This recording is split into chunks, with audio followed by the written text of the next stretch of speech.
말씀은 사사기 21장 25절 말씀이고요. 제가 봉독하도록 하겠습니다. 그때 이스라엘에 왕이 없으므로 사람이 각기 자기의 소견에 옳은 대로 행하였더라. 아멘. 함께 기도하십니다. 하나님 감사합니다. 이제 말씀 듣습니다. 말씀 듣는 우리에게 하나님의 은혜가 있게 하여 주시고 하나님의 인도하심과 하나님 되심을 대하여 이해하고 또한 그걸 누리며 누릴 수 있는 복된 자들 되게 하실 걸 믿사오며 살아계신 예수님의 이름으로 감사하며 기도했습니다. 아멘. 오늘 성경 본문은 참 짧습니다. 그리고 오늘 성경 본문에 나오는 이스라엘의 왕이 없으므로 그들이 작자 소견에 옳은 대로 행했다라고 이야기하면서 사사기가 완전히 이제 마무리가 되어집니다. 사사기는 우리가 기대하는 어떤 교훈도 발견할 수 없는 성경이고요. 어떠한 은혜를 나눌 수 있는 성경도 솔직히 아닙니다. 근데 이 사사기에 대해서 끊임없이 반복됐던 건 뭐냐면 복수, 폭력, 아니면 뭐 살상 이런 그것이 난무했던, 그래서 어찌 따지면 좀 비극적인 실상을 그대로 우리들에게 보여주면서 사사기의 마지막은 그때 왕이 없기 때문에 이스라엘은 각기 자기 손에 옳은 대로 행하였다라고 하면서 완전히 결론이 내어지고 있다는 겁니다. 그러면 그때 왕이 없다라는 의미가 우리가 생각할 때 어떤 의미냐라고 좀 고민해 볼 필요성이 있습니다. 여러분, 왕이 없다라는 것은 어떠한 이유가 제시가 됐습니다. 지금 사사기가 이렇게 좀 난무하고 좀 이렇게 좀 뭐죠, 폭력이나 아니면은 이렇게 조금 안 좋은 일, 비극적인 상황이 많았던 것은 이스라엘에 무엇이 없기 때문에, 왕이 존재하지 않기 때문에 이런 일이 발생했다라고 생각할 수 있다라는 것이죠. 근데 사사기가 끝난 이후에 뭐가 등장하냐면 사무엘서가 등장하게 됩니다. 사무엘상이 등장하는데 이 사무엘 시대에 가면 이스라엘 왕이 생깁니다. 그러면 이 왕이 생겼을 때 이스라엘은 왕이 없었던 사사 시대보다 더 올바르게 하나님 앞에 예배하고 하나님을 섬기는 나라가 됐을까요?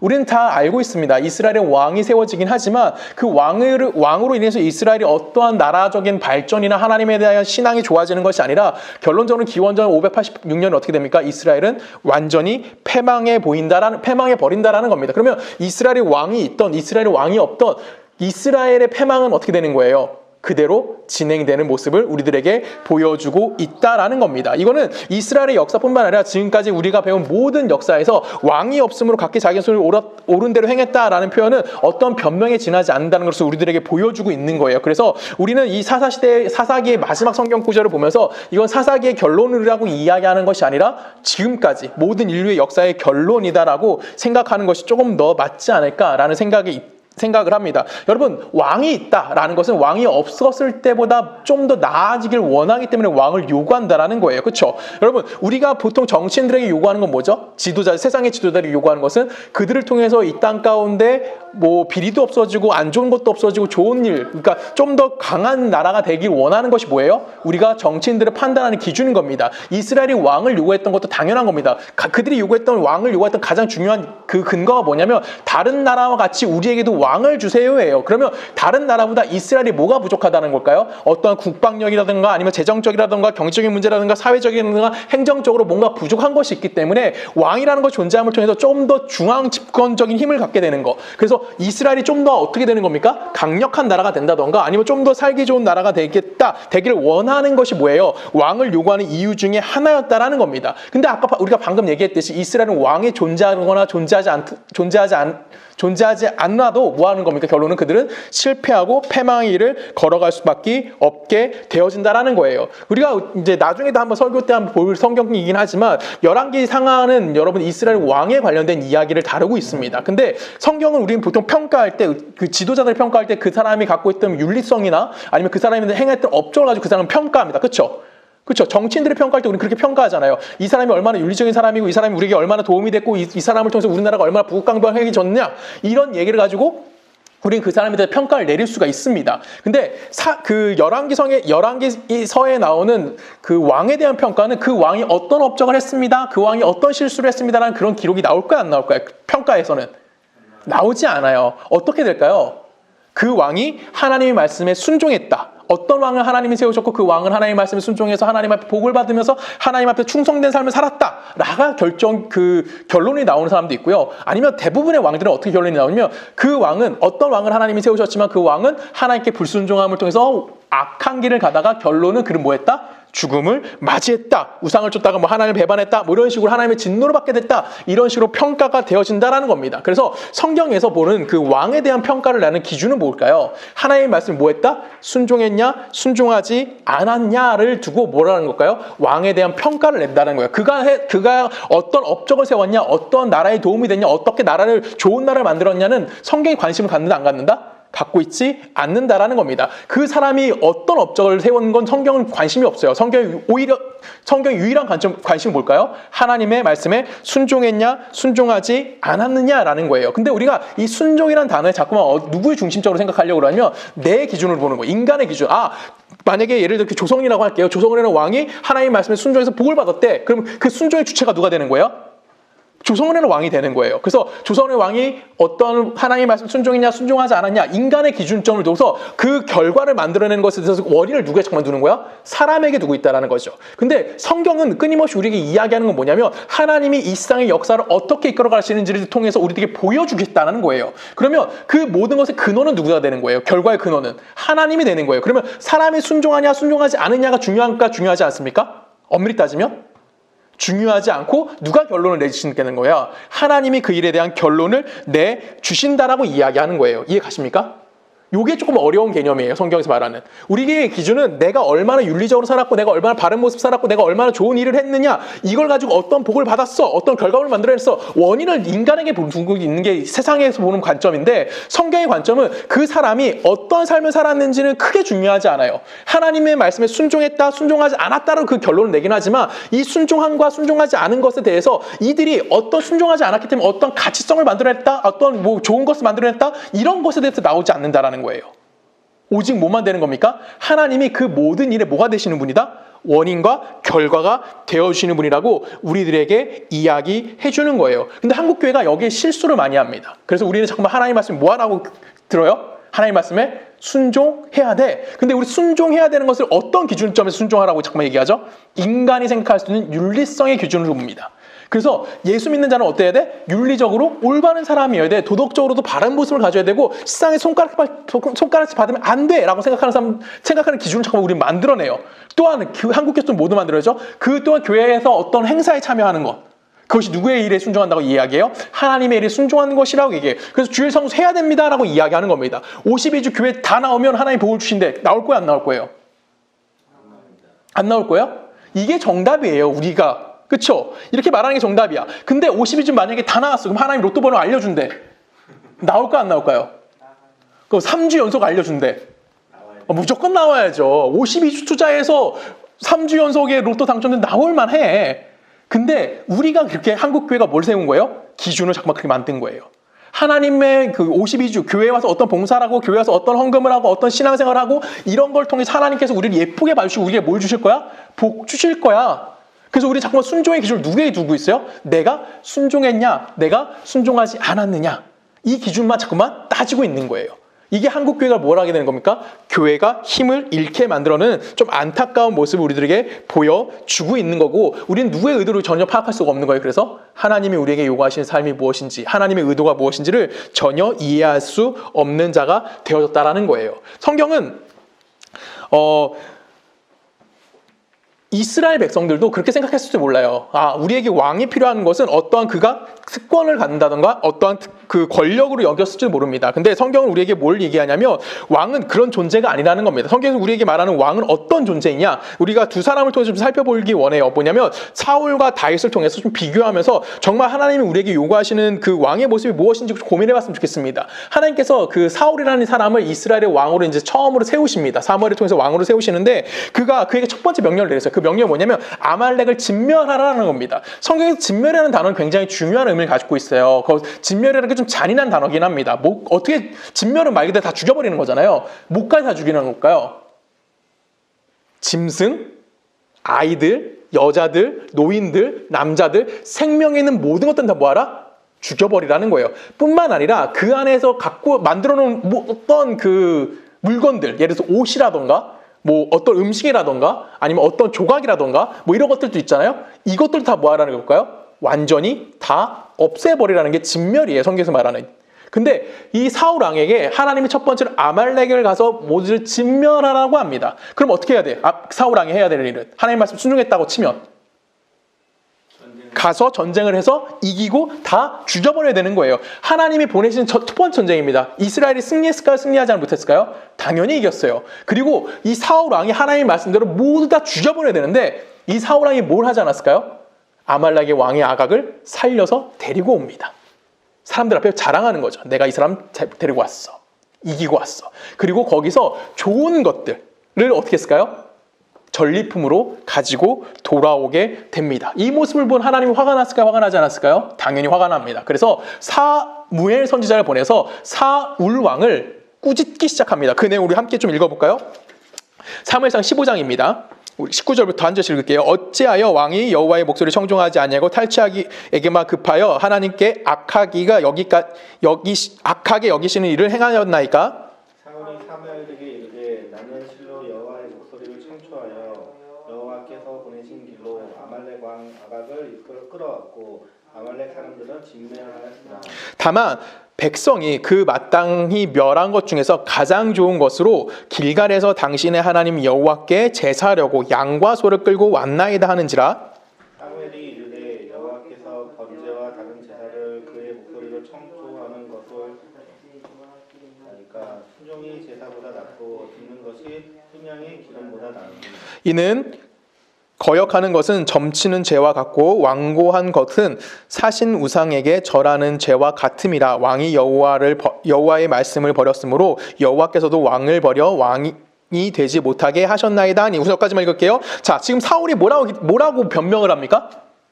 내가 하나님의 말씀에 순종했어. 그치? 가서 내가 아말렉 진멸한 거 맞아. 근데 딱 한 명 살려와서 누구? 아각 왕이잖아. 왕이니까 내가 데리고 와서 백성들에게 보여주겠다고. 우리에게 주신 하나님의 승리가 무엇인지를 알게 하겠다고. 좋은 방법이 나쁜 방법입니까?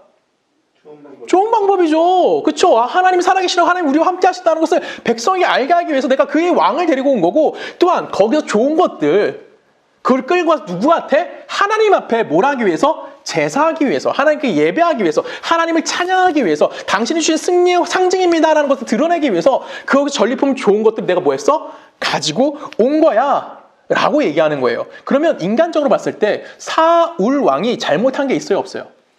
없어요. 사울 왕이 윤리적으로 타락했나요? 아니에요. 그는 윤리적으로 타락하지도 않았어요. 근데 하나님이 그를 뭐라고 합니까? 네가 내 말에 순종하지 않았기 때문에 난 너를 뭐 할 거야? 버릴 거야. 그리고 사울 왕은 정말 나중에 폐위가 돼서 다윗이 왕으로 들어오게 돼요. 이해가 안 가는 상황이죠. 분명히 신에게 더 좋은 걸 드리기 위해서, 신의 은혜를 찬양하기 위해서 뭔가를 열심을 냈다라는 거예요. 근데 지금 하나님은 뭐 하겠다는 겁니까? 그것이 중요한 것이 아니라는 겁니다. 왜 그럴까요? 사울 왕은 자기 기준에서 뭔가의 가치를 만들어내는 거예요. 이해 가세요? 그 가치가 뭐예요? 내가 승리했어. 내가 승리해서 하나님께 영광을 돌리는데 이 승리의 가치가 여기 있는 거야 를 뭐 하고 싶은 거야? 사람들에게 알고 싶은 거예요. 내가 어떠한 것을 가치를 만들어내고 어떠한 것을 만들어내는 통해서 뭐 하는 거야? 이 가치의 기준이 누구의 기준을 만들겠다는 거야? 사울 왕의 기준을 만들겠다는 마음이 여기 안에 담겨져 있다는 거예요. 하나님이 사울 왕을 세운 이유는 딱 하나입니다. 이스라엘 왕을 세운 이유는 하나님이 가치가 되시고 하나님이 모든 것을 기준이 되시기 때문에 그 모든 것을 누구로부터? 하나님이 왕에게 전달되는 거고, 왕은 그 하나님 말씀 수종함을 통해서 뭐만 하면 되는 거야? 하나님의 모든 가치가 그 이스라엘 백성에 전달되어진 역할하는 게 누구예요? 왕이라는 거예요. 근데 이 사울이라는 왕은 처음에 되자마자 뭘 만들어내는 거야? 자기 기준의 가치성을 만들어내는 거예요. 하나님의 가치성을 백성들에게 알려주는 것이 아니라 내가 기준에게 되고 내가 가치를 만들어내고 그리고 내가 어떤 업적을 만들음을 통해서 이것이 뭐가 된다? 하나님의 일하시는 표본이다 라는 것을 뭐 하는 거예요? 만들어냈기 때문에 뭐 하게 되는 겁니까? 하나님이 그에게 순종했냐 순종하지 않았냐를 이야기하는 거예요. 쉽게 말하면 사울은 뭐가 되는 거야? 하나님이 주신 그 권력을 누구 걸로 생각한 거야? 하나님의 것으로 생각한 것이 아니라 백성으로부터 그가 권력을 갖고 왔다라고 오해하기 시작한 거예요. 그래서 그들이 뭘 하는 거야? 백성들의 마음에 드는 행동을 해주고 싶은 거예요. 백성들이 열광하는 모습을 보여주고 싶은 거예요. 그래서 하나님 앞에 예배하는 것조차도 뭐가 되는 거야?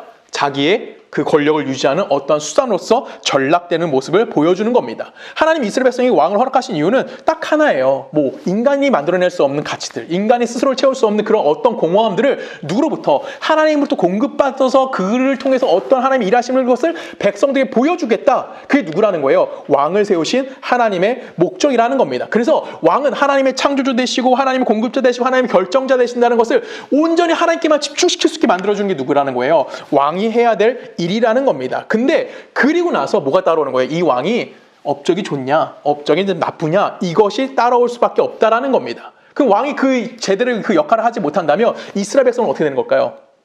망할 수밖에 없는 거죠. 왜?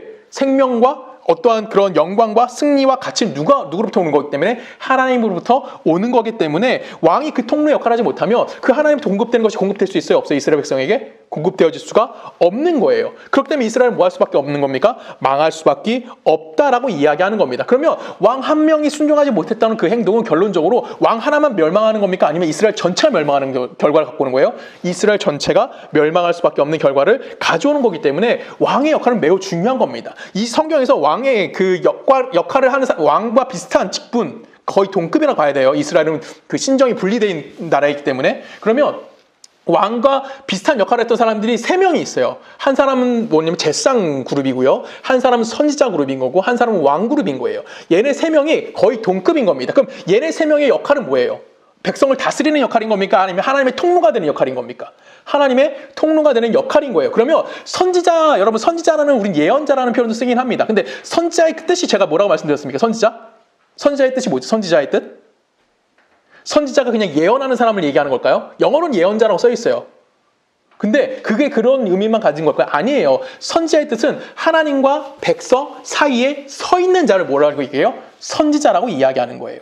그러면 결론적으로 뭐가 되는 거야? 하나님의 스피커의 역할만 하는 게 누구라는 거예요? 선지자라는 거예요. 내가 어떠한 의견이나 어떤 걸 강조하는 것이 아니라 내가 오직 하나님께 받은 내용을 그대로 누구에게 전달되는 거야?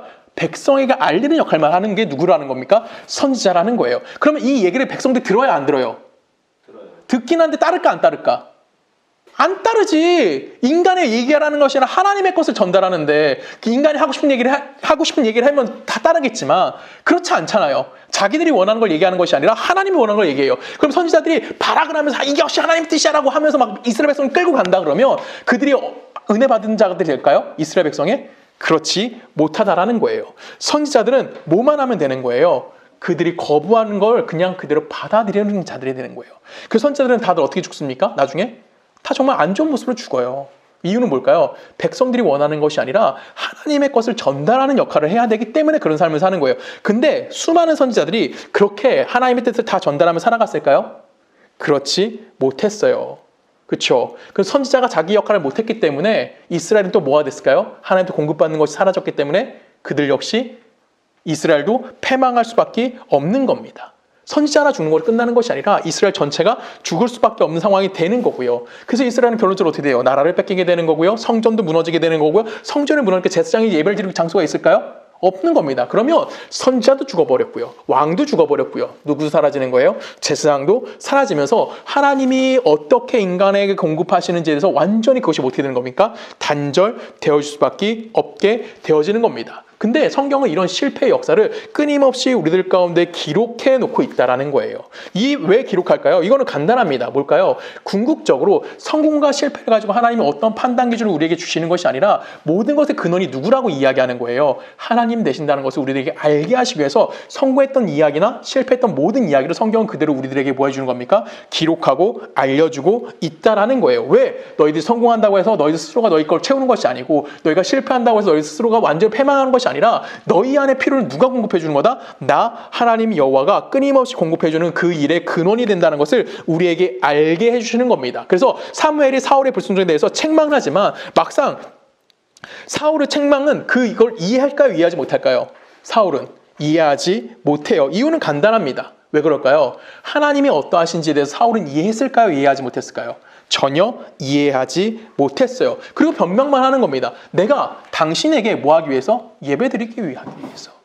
그래서 전리품 갖고 온 거예요. 아가광 대륙을 통해서 하나님이 주신 승리가 무엇인지 백성에게 뭐 하고 싶어요? 알리고 싶어요. 그것이 뭐예요? 사울이 이야기한 변명에 지나지 않는다라는 겁니다. 엄밀히 따지면 굉장히 좋은 방법이고요. 우리 인간의 기준을 보면은 전혀 잘못되지 않았어요. 어떤 윤리적 타락도 존재하지 않아요. 근데 하나님이 그에게 요구하는 건 뭡니까? 온전한 순종이라는 거예요. 예배 드리는 거, 어떤 업적을 기뻐하고 축제를 여르는 거 중요하지 않다고요, 하나님은. 뭐가 중요한 겁니까? 하나님이 어떠하신지를 그대로 백성에게 흘려보내는 왕의 역할만 필요한 거지, 왕을 통해서 어떠한 기쁨을 얻는다는 것, 어떤 대단한 일을 하는 것을 하나님은 요구하는 것이 아니다라고 성경은 우리들에게 이야기하는 거예요. 그래서 왕은 뭐만 하면 되는 거야? 하나님이 하라고 하는 일만 해야 하는 사람인 겁니다. 하나님 말씀에 순종하지 않으면 이제 너는 뭐가 될 수 없어? 왕이 될 수 없다라고 성경은 우리들에게 이야기하고 이제 사무엘이 돌아가려고 해요. 그랬더니 사울 왕이 어떻게 할까요? 사울 왕이 사무엘의 바지끄러기를 잡고 늘어집니다. 성경 좀 읽어볼까요? 24절입니다. 사울이 사무엘에게 이르되 내가 범죄하였나이다. 내가 여호와의 명령과 당신의 말씀을 어긴 것은 내가 백성을 두려워하며 그들의 말을 청종하였음이니이다. 청하오니 지금 내 죄를 사하고 나와 함께 돌아가서 나로 하여금 여호와께 경배하게 하소서 하니. 사무엘이 사울에게 이르되 나는 왕과 함께 돌아가지 아니하리이다. 이는 왕이 하나님의 말씀을 버렸으므로 여호와께서 왕을 버려 이스라엘의 왕이 되지 못하게 하셨음이니이다 하고, 사무엘이 가려고 돌아설 때에 사울이 그의 겉옷자락을 붙잡음에 찢어진지라. 이 모습 보면 좀 어떠십니까? 되게 웃기죠. 왕이 사무엘 선지자를 잡고 뭐 하는 거예요? 바지끄레기 잡고 늘어지는 거예요. 나 좀 살려달라고. 왜?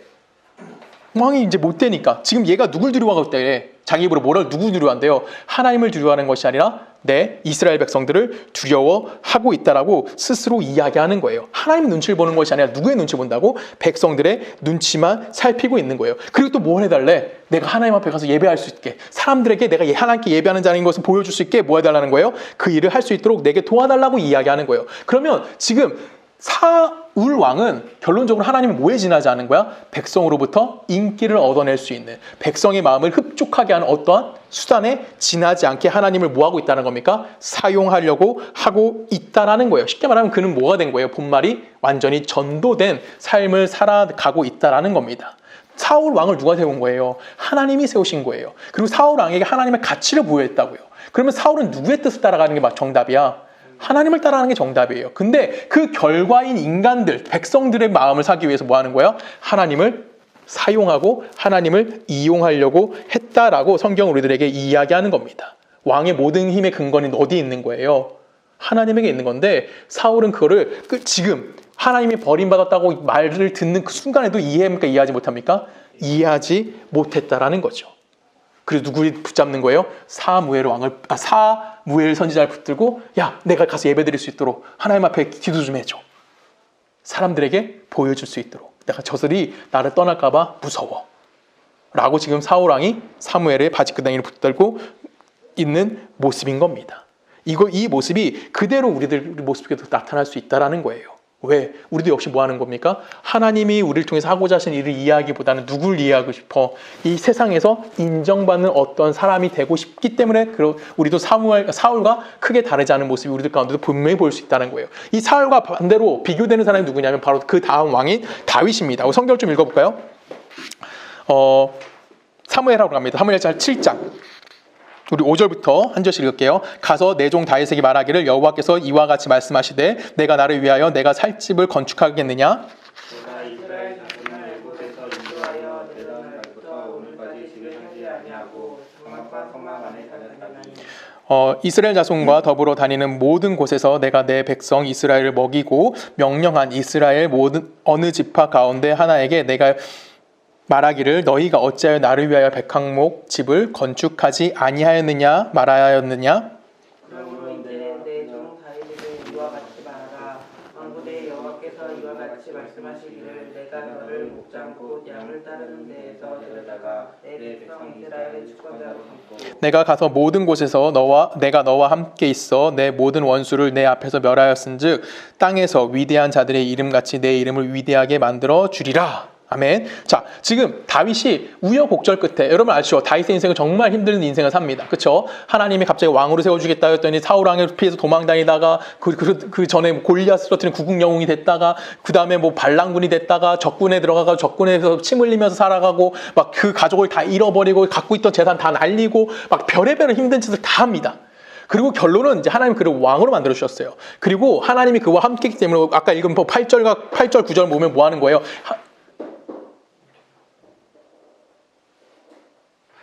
네. 하나님이 그에게 엄청난 걸 베풀어 주셨다. 라고 함을 통해서 그에게 승리를 허락해 주셨다는 걸 통해서 뭐 하게 됐죠? 그가 드디어 이제 부국강병한 나라를 완성하게 됩니다. 그리고 이제 돌아보는 거예요. 내가 이렇게 좋은 집에 사는데, 내가 이렇게 아름다운 집에 사는데 하나님이 저 성막에만 계시니까 너무 다윗은 뭐 하는 느낌일까요? 속상한 거죠. 그리고 하나님께 기도합니다. 하나님, 나단 선지자한테 얘기하는 거죠. 내가 하나님을 위해서 집을 짓고 싶어요. 하나님이 거하는 아름다운 성전을 짓고 싶어요. 라고 나단 선지자가 이야기합니다. 그랬더니 하나님이 나단 선지자한테 이제 말씀을 전해서 다윗을 꾸중하는 냉명인 거예요. 야, 내가 언제 너한테 집 지어달라고 그랬어? 네가 나를 위해서 뭘 하겠다고? 헛소리하지 마. 내가 너를 어떻게 할 수 있는 거지? 너는 나에게 뭔가 해줄 수 있다 없다? 없다라는 거예요. 여러분, 다윗이 성전을 짓기 위해서 엄청난 노력한 건 여러분 다 아실 겁니다. 정말 최선을 다해서 성전을 짓기 위해서 엄청난 노력을 했지만 하나님이 그게 성전 짓는 걸 허락하지 않아요. 이유는 뭐예요? 딱 하나예요. 다윗이 뭐 할 수 없다? 하나님을 흡족하게 할 수 없다라는 거예요. 하나님을 도울 수 있다 없다? 없다라는 거죠. 왜? 모든 것의 근원과 모든 것의 결론이 누구를 통해서 이루어지는 거기 때문에 하나님이 하시는 거지, 인간인 네가 하나님에게 어떤 업적을 싸움을 통해서 하나님의 것을 변화시킨다? 말도 안 되는 소리 하지 말라고 이야기하는 겁니다. 이해 가십니까? 그래서 지금 다윗을 향해 뭐라고 얘기하는 거야? 네가 하는 것이 아니라 내가 너를 뭐하게 해줄 거야?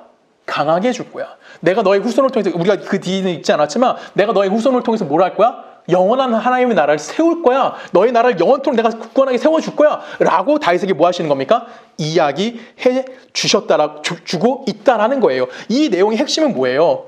네가 할 수 있는 것이 아니라 내가 뭐 하겠다? 너를 위해서 이 일을 진행해 주겠다라고 이야기하는 거예요. 그럼 우리가 할 일은 하나님의 나라를 통해서 하실 일에 대해서 통로가 되어지는 거죠. 그럼 몇 질문이 생기는 거죠. 여러분, 그럼 다윗이나 사울 왕이 차이가 있습니까? 없습니까? 없어요. 없는 거예요. 이해 가시죠? 다윗은 하나님 말씀 순종했어요. 사울은 순종하지 않습니다. 근데 이 둘은 하나님의 입장에서는 어떻다? 동일하다는 거예요. 이걸 우리가 자꾸만 헷갈리면 안 된다는 거예요. 우리는 자꾸만 내가 무언가 선한 일을 하고 내가 업적을 쌓고 내가 좋은 일을 함을 통해서 하나님에게 뭔가 대단한 일을 할 수 있을 것이다 라고 이야기하지만 하나님은 그렇게 이야기합니까? 아닌 거죠. 근데 하나님은 다윗 같은 사람을 쓰시긴 해요. 하나님은 다윗 같은 사람을 세우시는 거예요. 왜? 순종했을 때 어떤 결과물이 우리에게 주실 수 있는 것을 보여주시기 위해서. 이해 가십니까? 순종하지 않는 게 기본 베이스야, 모두는. 근데 순종했을 때 하나님이 우리에게 말씀하시는 것이 무엇이냐? 마태복음 1장 1절에 보면 이렇게 표현합니다. 아브라함과 다윗의 자손 예수 그리스도의 계보다라고 이야기해요. 그러면 이 계보라는 건 뭐예요? 다윗을 통해서 누가 이 땅에 오게 만들겠다는 거야? 예수가 이 땅에 오게 만들겠다라는 거예요. 그러면 예수 이전의 모든 역사는 결론적으로 이 땅에 누가 오게 만들기 위한 역사라는 거예요? 예수가 이 땅에 오기 위한 모든 역사를 하시기 위해서 누굴 세우셨다는 거예요? 하나님은 다윗이라는 사람을 세워주셨다라고 이야기하는 겁니다. 그러면 다윗 통해서 궁극적으로 하나님이 하고자 하셨던 일은 어떠한 선왕을 만들어내는 걸까요? 어떤 좋은 왕의 표본을 만드는 걸까요? 아니에요. 이 땅에 누가 올 걸 준비하기 위해서 예수가 이 땅에 올 것을, 또한 예수가 이 땅에 필요하다는 것을 알게 하기 위해서 누굴 세우신 것뿐이야. 다윗이라는 사람을 세워주셨다는 것에 지나지 않는 것이 누구의 가치야? 다윗의 가치라는 거예요. 근데 우리 자꾸만 다윗을 뭐를 만들어요? 성군을 만들죠. 아름다운 왕. 근데 여러분, 다윗의 인생은 절대 아름답지 않아요. 만약에 저한테 다윗과 같은 인생 살래라고 하나님이 이야기한다면 나는 당당하게 얘기할 수 있어요. 싫다고. 여러분, 다윗은 정말 힘든 인생 살아요. 왕이 되긴 과정도 힘들었지만 왕이 돼서도 힘들어요. 나중에 누가 반란을 일으킵니까? 아들이 반란을 일으켜요. 그리고 다윗은 도망자가 돼요. 여러분, 그런 사람 살고 싶어요? 그 다윗의 모든 아내들이 백주 되면서 사람들 보는 앞에서 어떤 일이 발생하는지 아십니까? 그 반란을 일으키는 아들이 융간하는 일들이 모든 사람들 앞에 보여집니다. 이 다윗의 인생이에요. 다윗처럼 살고 싶어요? 아니요. 쉽지 않아요. 근데 하나님 다윗을 세우신 이유는 뭘까요? 이 다윗이라는 사람의 그 삶을 통해서 예수가 필요하다는 것을 사람들에게 알게 하기 위해서 누가 필요한 거예요? 다윗이 필요한 거예요. 왜? 다윗을 통해서 누가 보내겠다? 메시아를 보내겠다고 누가 약속하신 거야? 하나님이 약속하신 거죠. 하나님의 성실하신 거, 하나님의 진실되심이 뭐 하는 겁니까? 그 약속을 이루어 가시기 위해서 다윗이라는 사람이 필요했을 뿐인 거지, 다윗이라는 사람이 어떤 업적을 기리기 위해서, 그 사람의 행동을 기리기 위해서 다윗이 필요한 것은 아니라는 거예요. 이것을 여러분들이 꼭 기억하셔야 되는 겁니다. 우리는 역사라는 시간을 통해서 하나님께서 당신이 약속하신 것들, 그것을 반드시 이뤄내시기 위해서 우리를 찾아와 주시고 우리를 설득해 주시고 우리를 이해하게 만들어 주시는 거예요. 그리고 우리에게 자유를 허락하시는 거예요. 어떤 자유까지 허락하실까요? 네가 알아서 선택해. 네 자유대로 살아. 다윗이 선택한 거예요. 다윗이 선택한 삶을 살아간 것뿐이에요. 하나님 어디까지 그걸 허락하실까요? 어느 자유까지 허락하실 것 같아요? 하나님을 거부하는 자리까지 자유를 허락해 주시는 거예요. 그리고 그 자리까지 가서 우린 뭐 하는 겁니까? 하나님 거부하는 삶을 살아. 근데 마지막에 완전히 패망할 때까지 하나님 내버려 두시는 것이 아니라 거기까지 내버려 두시다가 마지막에 패망하는 그 순간 하나님 뭐 하시는 겁니까? 다시 그에게 찾아가서 뭐 하시는 거예요? 그를 붙들어 주시는 거예요. 우린 이걸 뭐라고 표현하는 겁니까? 우리의 인생이라고 표현하는 거고요. 우리의 삶의 현장이라고 표현하는 거고요. 좀 더 큰 광범위하게 이야기하면 우리의 역사이다라고 이야기하는 겁니다. 하나님의 성실하심과 오래 참으심으로 말미암아 우리에게 모든 것들이 뭐 하시는 겁니까? 허락되어진 거고 우리의 모든 못난 것들을 뭐 하시는 거예요? 하나님께서는 다 포용해 주셔서 당신의 이루시는 일을 뭐 하시는 거예요? 결과로 이루어 내신다라는 거예요. 그래서 우리 이 모든 과정을 뭐라고 표현하는 겁니까? 은혜라는 단어로 퉁치고 있는 거죠. 우리 로마서 4장을 가볼까요? 로마서 4장 1절부터 읽습니다. 한 절씩 읽을까요? 그런즉 육신으로는 우리 조상인 아브라함이 무엇을 얻었다 하리요? 만일 아브라함이 행위로서 의롭다 하심을 받았으면 자랑할 것이 있으려니와 하나님 앞에는 없습니다. 자, 아브라함이 뭐 했대요? 행위로 의롭다 하심 받았다? 안 왔다? 받지 못했다라고 이야기하는 거예요. 계속 읽을게요. 성경이 무엇을 말하느냐? 아브라함이 하나님을 믿음에 그에게 그것이 그에게 의로 여겨진 바 되었느니라. 이러는 자에게 그 삭시 은혜로 여겨지지 아니하고 굿으로 여겨지니와 이를 아니할지라도 경건하지 아니한 자를 의롭다 하시는 이를 믿는 자에게는 그의 믿음을 의로 여기시나니라. 저까지만 읽을게요. 자, 그러면 지금 아브라함은 뭐 했다라는 거예요? 하나님 앞에 의로 여겨질 행동을 했다 안 했다? 안 했다라는 거죠. 여러분, 아브라함 얘기는 제가 누누이 얘기했습니다. 아브라함 하나님 갈대우르는 지금 처음 부르십니다. 이때 하나님을 섬겼습니까? 안 섬겼습니까? 안 섬겼어요. 우상을 섬기고 있었어요. 그리고 그가 하란이라는 곳에 갑니다. 하란이라는 곳에 가서 열심을 다해서 돈을 모아요. 그리고 그가 하나님이 약속된 가나안 땅에 가지 않으니까 하나님 누굴 죽여버려요? 그의 아버지 테라를 죽여버립니다. 그리고 아브라함이 이제 가나안 땅에 들어갑니다. 그 땅에 가뭄이 들어요. 그럼 하나님을 향한 믿음이 있으면 뭐 해야 돼? 그것도 하나님의 이루실 일을 기대해야죠. 근데 이 아브라함은 뭐합니까? 당당하게 그곳을 떠나버립니다. 그리고 그 아래에 있는 애굽이라는 곳에 가서 마누라를 팔아먹어요. 그리고 다시 하나님이 가나안 땅으로 돌아오게 합니다. 전쟁이 발생하게 되네요. 전쟁이 발생해 동생을 잡으러 동생이 잡혀갔대. 그래서 집에 있던 군사들 데리고 가나안 땅에 들어서 사람들과 전쟁을 일으켜서 승리를 합니다. 동생을 데리고 와요. 이 모든 일련의 과정을 경험하게 됩니다. 그리고 아브라함은 고민한 거죠. 하나님이 누구신데 왜 나를 정말 돕지? 여러분, 한 집안에 있는 가정에서 길러진 군사가 5개 나라의 군사를 싸워서 이길 수 있을까요? 절대 이길 수 없는 거예요. 아무리 전술이 좋다고 해도 이길 수가 없는 거예요. 이내 전술 눌러버리면 끝나거든. 그래서 아브라함이 이긴다고요. 자기 마누라 팔아먹었어. 근데 거부를 만들어 주셨다니까요. 그 하나님이 이제는 아브라함이 그 하나님을 느끼기 시작하는 거예요. 하나님이 누구시길래 잠깐만 나에게 도움을 주시지? 하나님 누구시길래 잠깐만 내 편을 들어주시지? 그게 창세기 15장 가서 어떻게 될까요? 아까 읽었던 그 말씀이 나오는 거예요. 아브라함 믿음에 그에게 의로 여겨졌다. 그럼 아브라함의 믿음이 좋은 겁니까? 이 상태에서? 안 좋은 거예요. 그냥 하나님에 대해서 인식하기 시작했다라는 거예요. 아브라함 믿음이 정말 좋아졌다면, 15장에서 아브라함 믿음이 좋았다면 16장에 가서 아브라함은 이스마엘을 낳으면 돼, 안 돼? 첩을 통해서 자식을 낳으면 돼, 안 돼? 안 되는 거예요. 근데 16장 가서 바로 뭐예요? 이스마엘 낳아버리거든. 아브라함 믿음 좋지 않아요.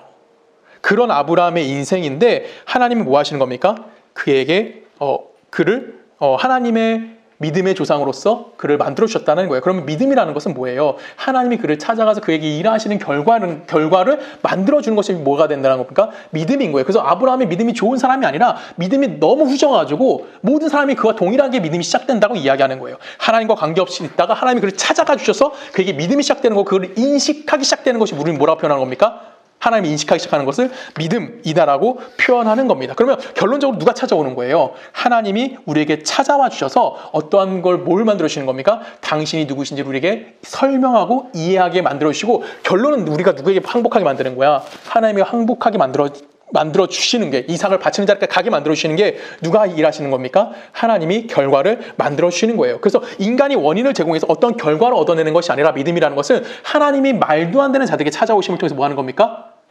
그 믿음이라는 결과를 만들어 주시는 거예요. 그 하나님이 일하시는 방법이 우리에게 보여준 가장 큰 특징이 뭐냐면, 가장 큰 증거가 뭐냐면 바로 예수입니다. 우리 마태복음 5장 갑니다. 로마서 5장.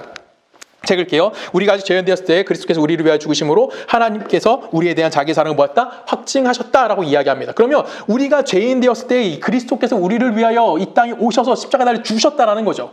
그렇죠? 그럼 우리가 하나님과 관계 없을 때, 우리가 죄인 되었을 때 예수가 이 땅에 오셨다는 의미가 무슨 의미일까요? 우리 계속해서 로마서 읽어볼까요? 6절, 6, 7, 8절 제가 읽을게요. 일한 것이 없는 사람에게 의로 여기심을 받은 자들에게 복에 대하여 다윗이 말한 바, 불법을 사함을 받고 죄가 가리어짐을 받은 사람은 뭐가 있다? 복이 있고, 주께서 그 죄를 인정하지 아니하신 사람은 복이 있도다 함과 같으니라라고 이야기합니다. 지금 다윗이 무슨 얘기예요? 불법을 사함을 받고 죄가 가리어짐을 받은 사람은 뭐가 있다? 복이 있다. 여러분, 예수가 언제 우리를 위해 왔다고요? 우리가 아직 죄인 되었을 때. 다윗이 무슨 얘기예요? 내 죄가 용서받게 됐다. 내 죄가 가려졌다. 하나님 없다고 인정해 줄게가 됐다라는 거예요. 그게 우리 언제 때? 예수가 우리가 죄인 되어서 오셨던 모습과 동일하게 그 모습이 여기서 증명되어지는 거예요. 예수가 나를 위해 이 땅에 오셨습니다. 그리고 예수가 그 우리의 손에 말미암아 죽으시고 뭐 하셨죠? 부활하심으로 거기서 끝난 것이 아니라 어떻게 하신 거예요? 우리를 찾아와 주셨다라는 거예요. 그 찾아와 주심을 통해서 이젠 우리를 어디를 끌고 가시는 거야? 당신의 생명으로 우리를 끌고 가시면서 우리에게 얘기하는 거예요. 너 스스로 부활할 수 없어. 너 스스로 어떻게 구원할 능력 너 안에 없잖아. 너 스스로 죽을 수밖에 없잖아. 네가 만들어낼 수는 아무것도 없잖아. 근데 내가 너와 뭐 할 거야? 함께 그 자리까지 가 줄 거야 라고 이야기하는 게 뭐예요? 그것이 부활이라는 거예요. 인간이 만들어낼 수 있는 유일한 건 뭐밖에 없어. 너 마지막 결론은 뭘 만들어낼 거야? 죽음이잖아요. 그 죽음의 현장이 인간이 만들어서 유일한 방법이라고요. 근데 그 자리에서 누가 찾아오신 거예요? 죽음의 현장에 부활을, 그 죽음을 이기신 예수가 찾아와 주심을 통해서 우리에게 진정한 부활이 무엇인지를 알게 만들어 주시는 거예요. 자, 우리 다시 사사기 마지막으로 돌아가 봅니다. 사사기 시대의 마지막 결론은 왕이 없으면 각기 자기 소견을 옳은 대로 행했다라고 결론을 내버립니다.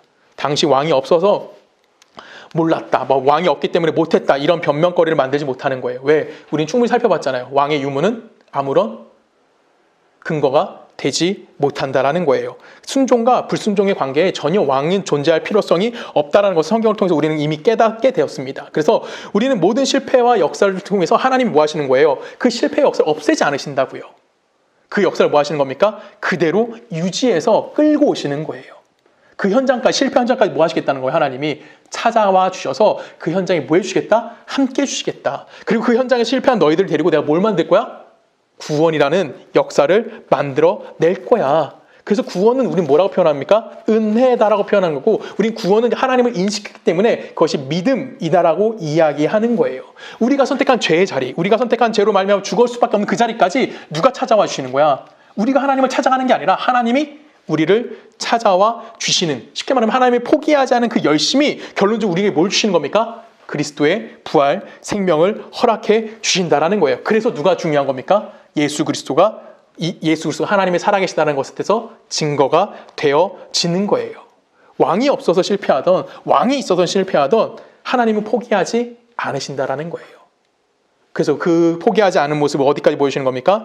예수를 이 땅에 보내주심을 통해서 우리들에게 알게 해주시는 거예요. 그래서 사사기에서 우리가 깨달아야 되는 마지막 장면은 뭐냐면, 하나님이 우리에게 어떤 모습으로 다가와 주시냐는 겁니다. 우리 마지막 성경 구절 한번 읽어볼까요? 로마서 4장을 갑니다. 4장 25절 제가 읽을게요.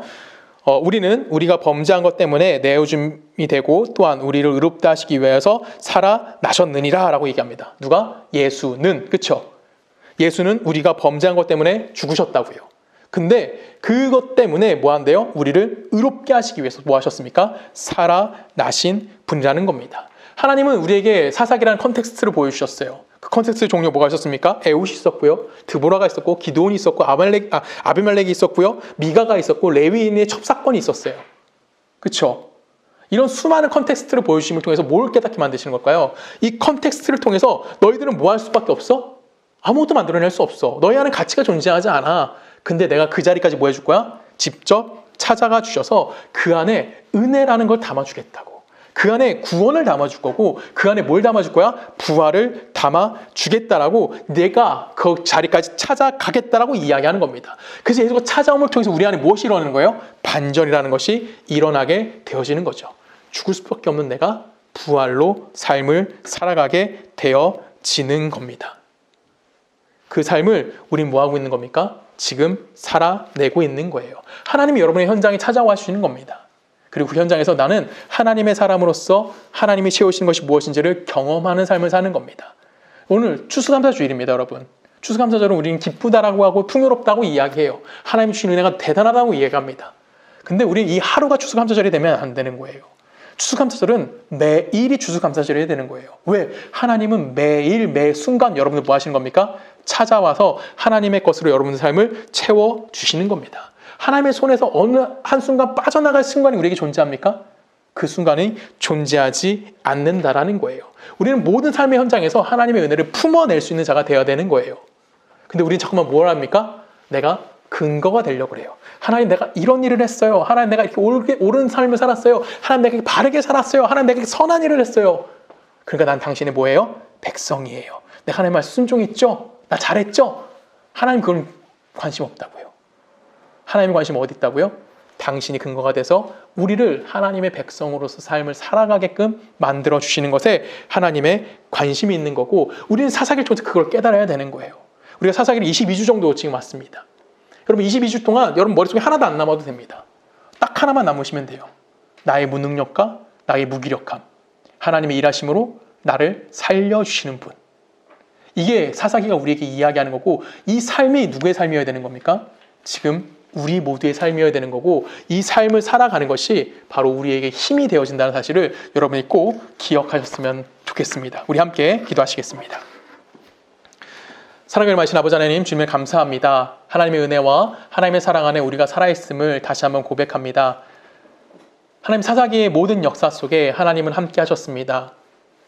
누구에게 드러내고 싶지 않았던 치부와 누구에게 자랑할 수 없었던 나쁜 일들, 잔인한 모습들, 근데 이 속에 하나님은 한순간도 떠나지 않으시고 그것을 통하여 하나님의 살아계심을 채워주셨습니다. 하나님, 우리 인생도 이와 동일한 겁니다.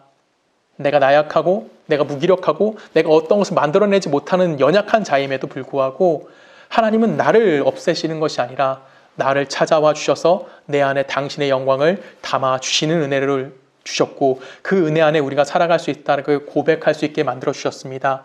하나님, 그 은혜에 감사할 수 있게 하시고 우리가 오늘에 감사하며 오늘에 찾아와 주신 그 하나님의 은혜 안에 기뻐할 수 있는 복된 자들 되어줄 수 있도록 우리와 함께하여 주시옵소서. 이제는 우리 주 예수 그리스도의 은혜와 성부 하나님의 사랑과 성령님의 내주되심이 하나님의 백성으로서 내 삶에 찾아와 나와 함께해 주시는 그 하나님의 은혜에 감사하며 그 하나님의 백성으로 살아가기를 소원하는 우리 서초동네교회 모든 성도들의 삶과 그들의 가정과 그들의 직장과 그들이 살고 있는 모든 나라 가운데 지금부터 영원히 함께 하시기를 간절히 축원하옵나이다. 아멘.